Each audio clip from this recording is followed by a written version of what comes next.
What it is. So me being a Muslim woman, coming to this class, I'm allowing myself to just absorb. But I could also notice a kind of back and forth when I went home of like playing between the different concepts and then what I'm rooted in. So I'm wondering, what is your connection? I didn't know both of you were Muslim until it was mentioned. What is it like for you? Like, and what is your connection with Islam, and what is your connection with learning yoga and yoga philosophy? And just whatever comes up, just organically. That's of a benefit.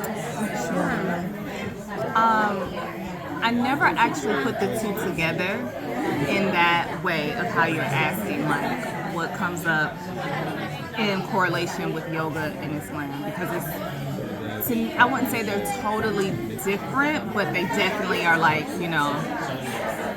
have their own different aspects. But what I can say from what I'm learning so far, when it comes to the oneness, there's a part in yoga, it's that third philosophy. What was the name of it? Vedanta, where it's like Vedanta? Vedanta, where it's like it's about like the oneness. Like everything is connected. There's no duality. Everything is just it's about the oneness, and I feel like that's like one of the main things that when I think about Islam is like the oneness of Allah. Like the oneness is all one completion.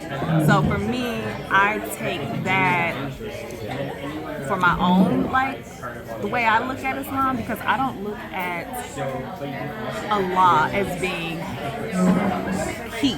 Even though we say he, everything he, I look at it more as like the first energy, which is a divine feminine energy that has both aspects of the male and the female. And yoga really incorporates that. And then of course when I think about salat and the prostrations and the different things like that and the movement, it's like yoga extends the movement in the stretching. And I just remember growing up and like, oh my God, dreading making salat. Like, oh, we gotta make salat, this, gotta do that. But it's like now feeling those prostrations and that movement is just like, it makes me connect so much more to myself. So I think for me it's an extension of what I learned from Islam, and I'm doing it my way.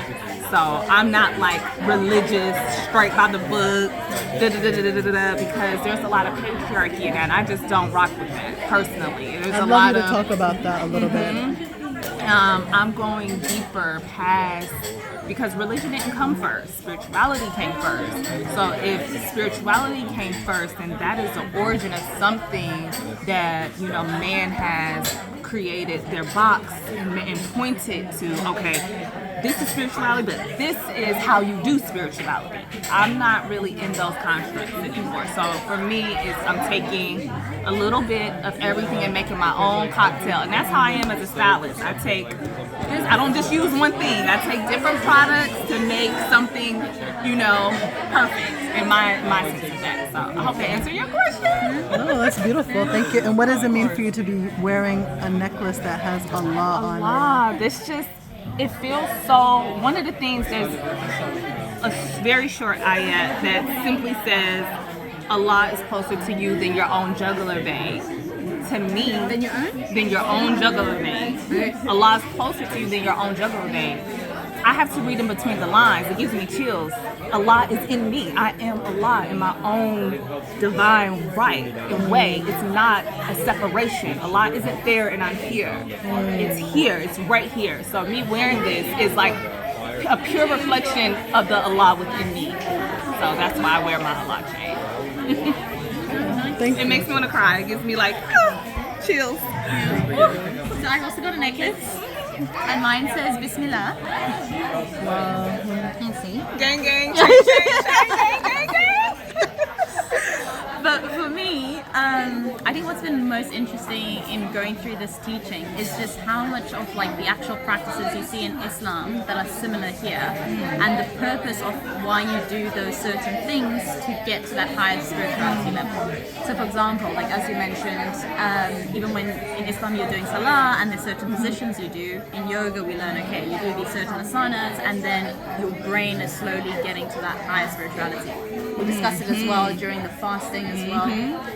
So that I've really appreciated. I think it's just allowing me to also just tune into the fact that they're all coming from a similar place in the way for people to get to that like enlightened type of state.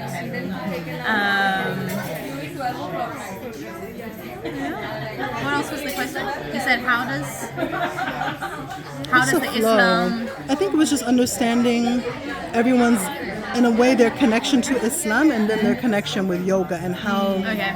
the linking that maybe you're noticing or feeling with that. There was something, what was the last thing you said before you asked that question?